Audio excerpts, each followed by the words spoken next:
భగవద్గీత 5వ అధ్యాయము కర్మ సన్యాస యోగము. అర్జునుడు అన్నాడు, ఓ శ్రీకృష్ణ, నీవు కర్మ సన్యాసమును ప్రశంసించావు, మరియు కర్మయోగమును కూడా చెయ్యమన్నావు. ఈ రెంటిలో ఏది శ్రేయస్కరమో ఖచ్చితంగా తేల్చి చెప్పుము. భగవానుడు పలికెను, కర్మ సన్యాస మార్గము మరియు కర్మయోగ మార్గము రెండూ సర్వోన్నత లక్ష్యం వైపు దారితీస్తాయి. కానీ కర్మయోగము అనేది కర్మ సన్యాసము కంటే శ్రేష్టమైనది. దేనిని ద్వేషింపక, దేనిని ఆశించక ఉన్న కర్మయోగులను నిత్య సన్యాసులుగా తెలుసుకునవలెను. అన్ని రకాల ద్వంద్వములకు అతీతంగా ఉండి వారు భౌతిక బంధాల నుండి సునాయాసముగా విముక్తులవుతారు. అజ్ఞానులు మాత్రమే కర్మ సన్యాసము మరియు కర్మయోగము భిన్నమైనవి అని చెప్తారు. ఈ రెంటిలో ఏ ఒక్క మార్గమును అవలంబించినా ఈ రెండింటి ఫలమును పొందవచ్చునని యథార్థముగా తెలిసిన వారు చెప్తారు. కర్మ సన్యాసము ద్వారా పొందగలిగే అత్యున్నత స్థితిని భక్తితో కర్మలను ఆచరించటం ద్వారా కూడా పొందవచ్చు. కాబట్టి కర్మ సన్యాసము మరియు కర్మయోగము ఒక్కటే అని చూసిన వాడే నిజముగా ఉన్నదున్నట్టుగా చూసినట్టు. భక్తియుక్తముగా పనిచేయకుండా పరిపూర్ణ కర్మ సన్యాసమును చేరుకొనుట చాలా కష్టము. కానీ కర్మయోగములో నిష్ణాతుడైన ముని శీఘ్రముగా పరమాత్మను పొందును. పరిశుద్ధమైన అంతఃకరణ కలిగి ఇంద్రియ మనస్సులను నియంత్రణ చేసే కర్మయోగులు ప్రతి ప్రాణిలో పరమాత్మను దర్శిస్తారు. అన్ని రకాల పనులు చేస్తూనే ఉన్నా వారు కర్మబంధాలలో చిక్కుకోరు.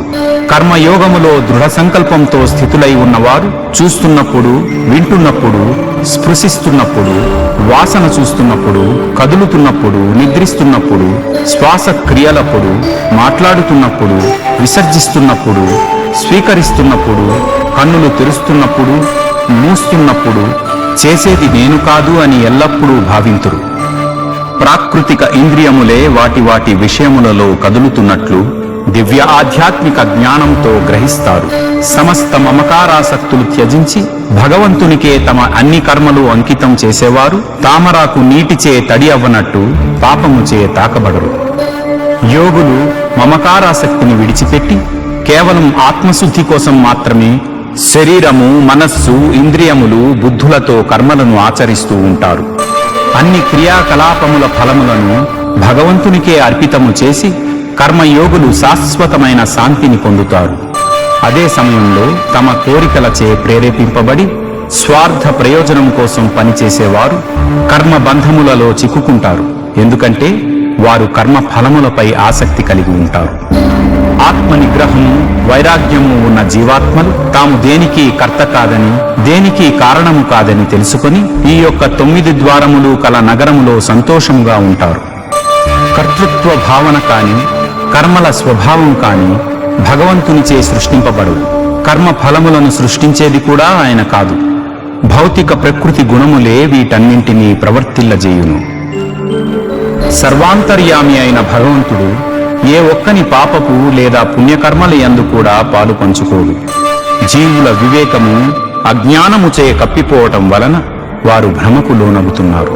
కాని ఎవరికైతే దివ్య ఆధ్యాత్మిక జ్ఞానముచే అజ్ఞానము నాశనం చేయబడునో, సూర్యుడు ఉదయించినప్పుడు అన్నింటినీ ప్రకాశింపచేసినట్టు వారికి ఆ జ్ఞానము పరమాత్మను ప్రకాశింపచేయును. తమ బుద్ధి భగవంతుని అందే స్థితులైన వారు, సంపూర్ణముగా భగవంతుని అందే నిమగ్నమైన వారు, ఆయనే పరమలక్ష్యమని దృఢ విశ్వాసం కలవారు, వారి పాపములు జ్ఞాన ప్రకాశంచే నిర్మూలింపబడి త్వరితగతిన మరలా తిరిగిరాని స్థితిని పొందుతారు. నిజమైన పండితులు దివ్యజ్ఞాన చక్షువులతో ఓ బ్రాహ్మణుడిని, ఓ ఆవుని, ఓ ఏనుగుని, ఓ కుక్కని, ఓ చండాలుడిని సమదృష్టితో చూస్తారు. సమదృష్టి యందు సంపూర్ణ మనస్సుతో స్థితులైన వారు ఈ జన్మలోనే జనన మరణ చక్రమును జయిస్తారు. వారు భగవంతుని యొక్క దోషరహిత గుణములను కలిగి ఉంటారు. కాబట్టి పరమసత్యమునందే స్థితులై ఉంటారు. భగవంతుని అందే స్థితులై దివ్య ఆధ్యాత్మిక జ్ఞానమునందు దృఢమైన అవగాహన కలిగి ఉండి మరియు భ్రమకు లోను కాకుండా ఉన్నవారు ప్రియమైనవి జరిగినా లభించినా పొంగిపోరు, లేదా ఏవైనా అప్రియమైనవి జరిగినా కృంగిపోరు. బాహ్యమైన ఇంద్రియ సుఖాలపై మమకారాసక్తులు లేనివారు ఆత్మయందే దివ్యానందాన్ని అనుభవిస్తారు. యోగం ద్వారా భగవంతునితో ఐక్యమై అంతులేని ఆనందాన్ని అనుభవిస్తారు.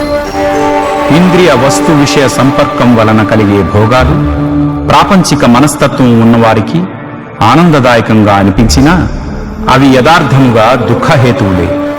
ఓ కుంతిపుత్రుడా, ఇటువంటి సుఖాలకు ఒక ఆది అంతం ఉంటాయి. కాబట్టి జ్ఞానులు వీటి యందు రమించరు. ఈ శరీరమును విడిచిపెట్టక ముందే ఎవరైతే కామక్రోధ శక్తులను నియంత్రణ చేయగలరో వారు యోగులు, మరియు వారు మాత్రమే నిజమైన సుఖ సంతోషములు గలవారు. ఎవరైతే తమలో తాము ఆనందంగా ఉంటారో, లోనున్న పరమాత్మ యొక్క ఆనందాన్ని ఆస్వాదిస్తూ ఉండి అంతర్గత జ్ఞాన వెలుగుచే ప్రకాశిస్తూ ఉంటారో, అటువంటి యోగులు భగవంతునితో ఏకమై భౌతిక ప్రాపంచిక అస్తిత్వము నుండి విముక్తులవుతారు. ఎవరి పాపములు నశించినవో, ఎవరి సందేహములన్నీ నిర్మూలించబడినవో, ఎవరి మనస్సులు క్రమశిక్షణతో ఉన్నవో, ఎవరైతే సమస్త ప్రాణుల సంక్షేమం కోసం నిమగ్నమవుతారో అట్టి పవిత్రమైన వ్యక్తులు భౌతిక జగత్తు నుండి విముక్తి పొంది భగవంతుడిని పొందుతారు. నిరంతర ప్రయాస ద్వారా కామక్రోధముల నుండి బయటపడిన వారు, మనస్సుని నిగ్రహించిన వారు, ఆత్మజ్ఞానంలో ఉన్నవారైనటువంటి సన్యాసులకు ఇహపర లోకాలలో భౌతిక అస్తిత్వం నుండి విముక్తి లభిస్తుంది.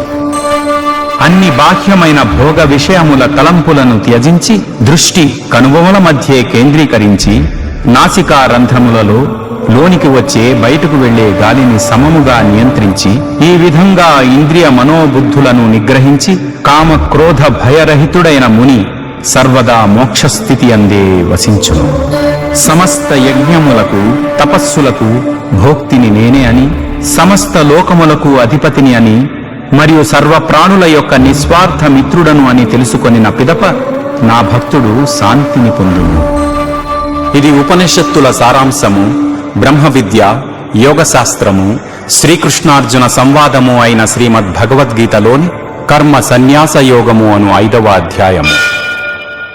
ఎక్కడైనా అక్షరదోషమైన భావదోషమైన దొర్లి ఉంటే అవి మానవ సహజ దోషములుగా పెద్ద మనసుతో మన్నించి ఈ ప్రయత్నానికి ఆశీర్వదిస్తారని కోరుకుంటున్నాను. ఈ తెలుగు అనువాదం శ్రీ స్వామి ముకుందానంద వారు రచించిన భగవద్గీత నుంచి తీసుకోవటం జరిగింది.